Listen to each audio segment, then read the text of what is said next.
ప్రభునామ స్తోత్రములండి. మీ అందరికీ నా వందనాలు. అందరూ బాగున్నారండి. ఈనాటి వాక్య ధ్యానంలోనికి వెళ్ళే ముందు ప్రార్థన చేసుకుని వాక్యాన్ని ధ్యానించుకుందామండి. ప్రార్థన. పరిశుద్ధమైన మా తండ్రి, మీ పాదములకు వందనం. స్తోత్రం నాయన. గొప్ప దేవుడిగా, తండ్రిగా, ప్రభుగా, రక్షకుడిగా, మాకు చాలిన దేవుడిగా మీరున్నందుకు వందనాలు, స్తోత్రాలు చెల్లిస్తున్నాను దేవా. జీవాధిపతి, మీ స్తోత్రము నాయన. ఈ దినమంతట్లో మీ సన్నిధి సహాయం అనుగ్రహించండి. మీ వాక్యం ద్వారా మాతో మాట్లాడి మమ్మల్ని బలపరిచి ధైర్యపరచమని, మీ సన్నిధి సహాయం అనుగ్రహించమని మీకే వందనాలు చెల్లిస్తూ ఏసునామమున ప్రార్థించి ప్రారంభించుకొంచున్నాం తండ్రి. ఆమేన్. హెబ్రీయులకు రాసిన పత్రిక గురించి తెలుసుకుందామండి. హెబ్రీయులకు రాసిన పత్రిక క్రొత్త నిబంధనలో అత్యంత లోతైన మరియు విశిష్టమైన మరియు చాలా విలువైన పత్రికలలో ఇది ఒకటిగా మనం చూడవచ్చు. ఈ యొక్క పత్రిక నేపథ్యం ఏమిటి అని మనం చూసినట్లయితే ఇక్కడ మనకి ముఖ్యమైన విషయాలు కొన్ని కనబడుతున్నాయి. ఏమిటి అని మనం చూస్తే ఈ పత్రికను ఎవరు రాశారు అనేది క్రైస్తవ చరిత్రలో ఒక పెద్ద మిస్టరీగా ఉన్నట్లు మనము ఈ యొక్క గ్రంథాన్ని చూస్తూ ఉంటాం, ఈ పత్రికని చూస్తూ ఉంటాం. అయితే ఈ పత్రిక అపోస్తలుడైన పౌలు గారు రాశారని కొంతమంది అంటారు, కొంతమంది ఏమో బర్నబా రాశారంటారు, కొంతమంది ఏమో లూకా గారు రాశారంటారు. ఒక్కొక్కరు పేర్లు చెప్తున్నట్లుగా మనం చూడవచ్చు. అయితే అపోస్తలుడైన పౌలు గారు ప్రాచీన కాలంలో చాలామంది దీనిని పౌలు రాశారని చెప్పటం అనేది చాలామంది నమ్మేవారు కూడా. అయితే పౌలు గారు ఇతర పత్రికలలో తన పేరును స్పష్టంగా పేర్కొన్నారు, కానీ ఇందులో మాత్రము పేరు లేదు. తన పేరును మెన్షన్ చేసినట్లుగా కనపడదు. ఇంకా అంతేకాకుండా ఈ పత్రికలోని భాషా శైలిని బట్టి ఇది ఎవరు రాశారు అంటే అపోలో అని కొంతమంది, బర్నబా అని కొంతమంది, లేదా లూకా రాసి ఉండవచ్చని కొంతమంది పండితులు భావించారు. అయితే చివరకు క్రైస్తవ పండితుడైన ఒరిజన్ అన్నట్లు దీనిని నిజంగా ఎవరు రాశారో దేవునికే తెలుసు అని చివరికి నిర్ధారించినట్లుగా ఈ యొక్క హెబ్రీయులకు రాసిన పత్రికను గురించి మాట్లాడుతూ వచ్చారు. అయితే ఇది ప్రధానంగా ఎవరికి రాయబడిందంటే యూదులలో క్రైస్తవులుగా ఉన్నవారికి రాయబడినట్లుగా ఈ యొక్క గ్రంథాన్ని మనం చూస్తాం. ఆ కాలంలో క్రైస్తవులుగా మారిన యూదులు రోమా ప్రభుత్వం నుండి మరియు తమ సొంత సమాజం నుండి తీవ్రమైన హింసలు, బాధలు ఎదుర్కొన్నవారుగా కనబడుతూ ఉన్నారు. పాత నిబంధనలోని ఆచారాల్లోనికి, యూదా మతములోనికి తిరిగి వెళ్ళిపోవాలనే ఆలోచనలో ఉన్న వారికి ధైర్యం చెప్పడానికి ఈ పత్రిక వ్రాయబడినట్లుగా మనం చూస్తాం. ఏమంటే యూదులు క్రైస్తవులుగా మారటం అనేది జరిగింది. అయితే యూదులు క్రైస్తవులు మరలా తిరిగి యూదుల్లోకి వెళ్ళిపోవాలని వారు తీర్మానించుకుంటున్న సమయంలో, యూదా మతంలోనికి తిరిగి వెళ్ళిపోవాలనుకునే సమయంలో ఈ పత్రిక వారిని ధైర్యపరుస్తూ రాసినట్లుగా ఈ పత్రిక మనకి తెలియజేస్తుంది.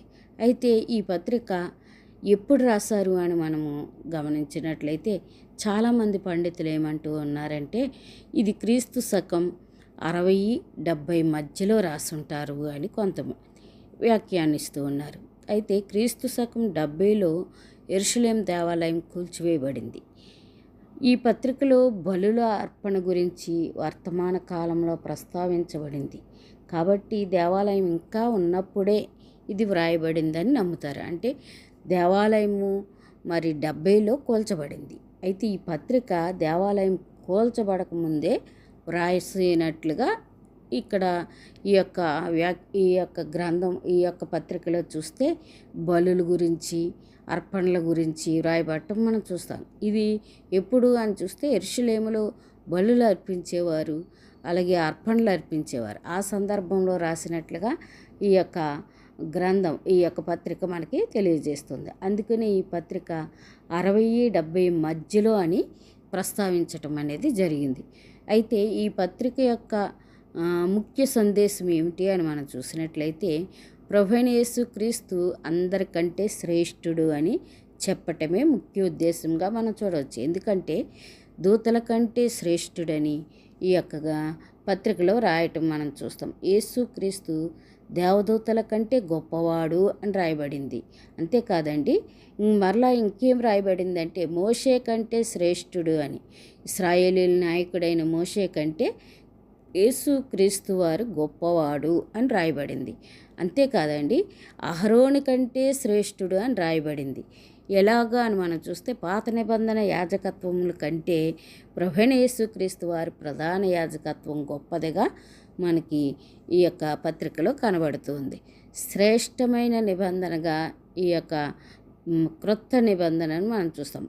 పాత నిబంధన కంటే క్రీస్తు రక్తం ద్వారా వచ్చిన క్రొత్త నిబంధన పరిపూర్ణమైనదిగా ఈ గ్రంథాన్ని గమనించగలం.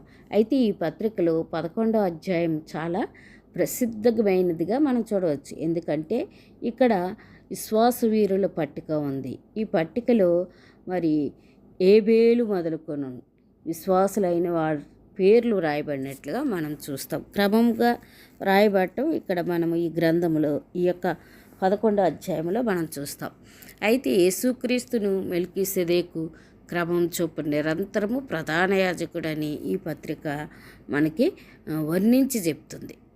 ఇంకంతేకాకుండా మనం చూసినట్లయితే కష్టకాలంలో ఉన్న విశ్వాసులను వెనక్కి వెళ్లకుండా క్రీస్తుపై విశ్వాసంతో ముందుకు సాగమని హెచ్చరించడానికి మరియు ప్రోత్సహించడానికి వ్రాయబడిన ఇది ఒక అద్భుతమైన గ్రంథంగా మనం చూడవచ్చు.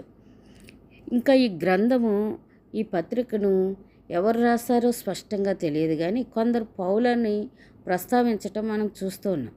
అయితే ఈ గ్రంథము యూదా క్రైస్తవులకు రాయబడినట్లుగా, అంతేకాదండి వారు యేసును నమ్మిన పాత నిబంధన ఆచారాలకు తిరిగి వెళ్ళాలని ఒత్తిడిలో ఉన్న సమయంలో వారింకా హింసలు కష్టాలు కారణంగా విశ్వాసం తగ్గిపోతున్న పరిస్థితుల్లో ఈ పత్రిక రాయబడినట్లుగా చూస్తూ ఉన్నాం.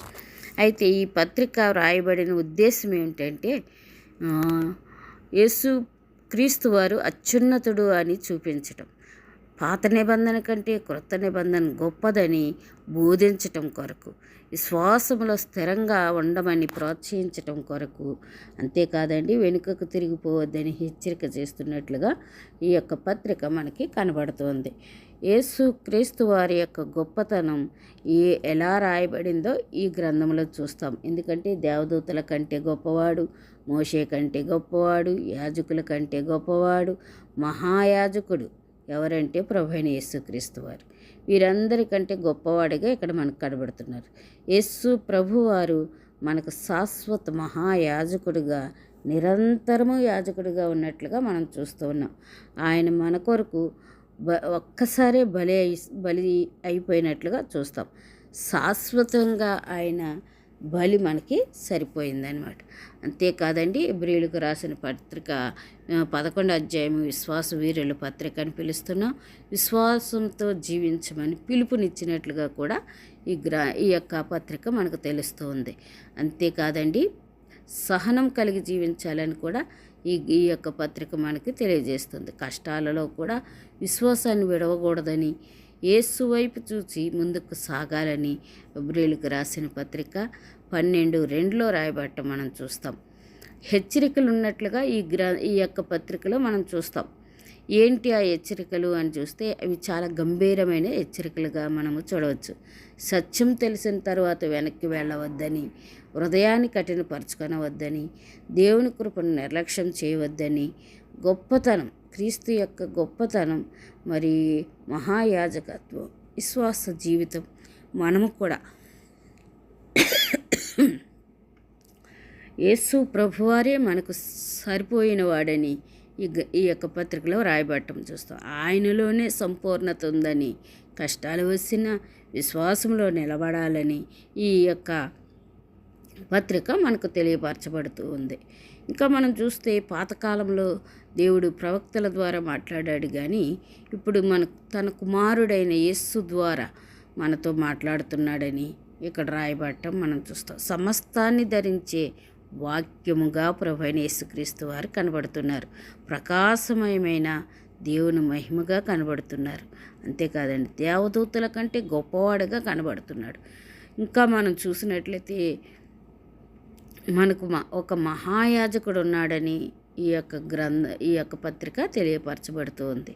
మన బలహీనతలను అర్థం చేసుకుంటాడని, పాపం చేయలేదని, ఆయన ఏ పాపం ఎరగనివాడని, మన కోసం మధ్యవర్తత్వం చేస్తున్నాడని, కృపాసింహాసనం దగ్గరకు ధైర్యంగా మన అందరినీ ఆయన తీసుకుని వెళ్ళాడని, అంతేకాదండి, నీ సమస్య ఎంత పెద్దదైనా యేసు దగ్గరకు రా, నీ బాధ ఎంత లోతుదైనా ఆయనకు చెప్పు. అప్పుడు ఆయన దానికి సంపూర్ణమైన విడుదల దయచేస్తారు.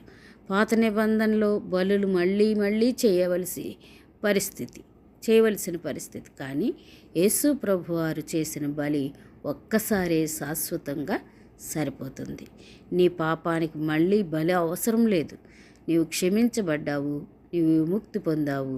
ప్రభువైన యేసుక్రీస్తు వారు సరిపోతాడని ఈ యొక్క పత్రిక తెలియపరచబడుతూ ఉంది. అబ్రహాము, మోషే, దావీదు వారి పరిస్థితులను చూడలేదు, దేవుని వాగ్దానాన్ని నమ్మారు. మనము కూడా మన పరిస్థితులను చూడకుండా దేవుని వాగ్దానాలను నమ్ముతూ ఆయన వైపు చూడాలి. అంతేకాదండి, మనకు ఉంచబడిన పందెమును సహనముతో పరిగెత్తుదాం. భారాలను విడిచిపెట్టు. ప్రభువైన యేసుక్రీస్తు వారు నీ పాపాన్ని విడిచిపెట్టు. యేసు వైపు చూస్తూ నీ పాపాన్ని విడిచిపెట్టు. ప్రభువైన యేసుక్రీస్తునే చూడని ఈ యొక్క పత్రిక తెలియజేస్తుంది. వెనుకకు తిరిగేవారు కాదు కానీ ముందుకు పరిగెత్తే వారమే అని ఈ పత్రిక తెలియపరచబడుతోంది. ఇంకంతేకాదండి, హెబ్రీలు చెప్తుంది, సత్యం తెలిసి వెనక్కి వెళితే ప్రమాదం ఉంది అని పత్రిక హెచ్చరిక చేస్తుంది. హృదయం కఠినం కాకుండా చూసుకోవాలి. దేవుని స్వరాన్ని నిర్లక్ష్యం చేయకూడదని ఈ యొక్క పత్రిక తెలియజేస్తుంది. యేసు ప్రభువారు సరిపోతారు, వెనుకకు తిరిగిపోవద్దు, నాలో నిలబడండి అని ఈ పత్రిక మనకి తెలియజేస్తూ ఉంది. అలాగ మనము వెనుకకు చూడకుండా ప్రభువైన యేసుక్రీస్తు వారికి వైపే చూస్తూ మన ముందుంచిన పరుగు పందెంలో సహనముతో పరిగెత్తుతూ యేసు వైపే చూసేవారముగా దేవుడు మనల్ని సిద్ధపరిచి నడిపించునుగాక. ఆమేన్. ప్రార్థన చేసుకుందామండి. పరిశుద్ధమైన మా తండ్రి, మీ పాదమునకు వందనం, స్తోత్రం నాయన. ఇదేను వాక్యం ద్వారా మాతో మాట్లాడి మమ్మల్ని బలపరిచి ధైర్యపరిచినందుకు వందనాలు చెల్లిస్తున్నాను నాయన. హెబ్రీయులకు రాసిన పత్రిక ఎంతో గంభీరమైనదిగా, ఎంతో అద్భుతమైనదిగా మేము చూస్తూ ఉన్నాం. మీకు వందనాలయ్యా. ఇదేనా మాతో మాట్లాడారు. విశ్వాసముతో నిలబడే కృప మాకు అనుగ్రహించండి. పరుగు పందెములో ప్రభా నాయన మేము వెనుకకు చూడకుండా ప్రభా మీ వైపు చూస్తూ మా ముందుంచిన పందెములో సహనముతో పరిగెట్టడానికి మీ సహాయం అనుగ్రహించమని మీకే వందనాలు చెల్లిస్తూ యేసుక్రీస్తు పరిశుద్ధ నామమున ప్రార్థించి వేడుకొంచున్నాను మా తండ్రి. ఆమేన్. ఆమేన్.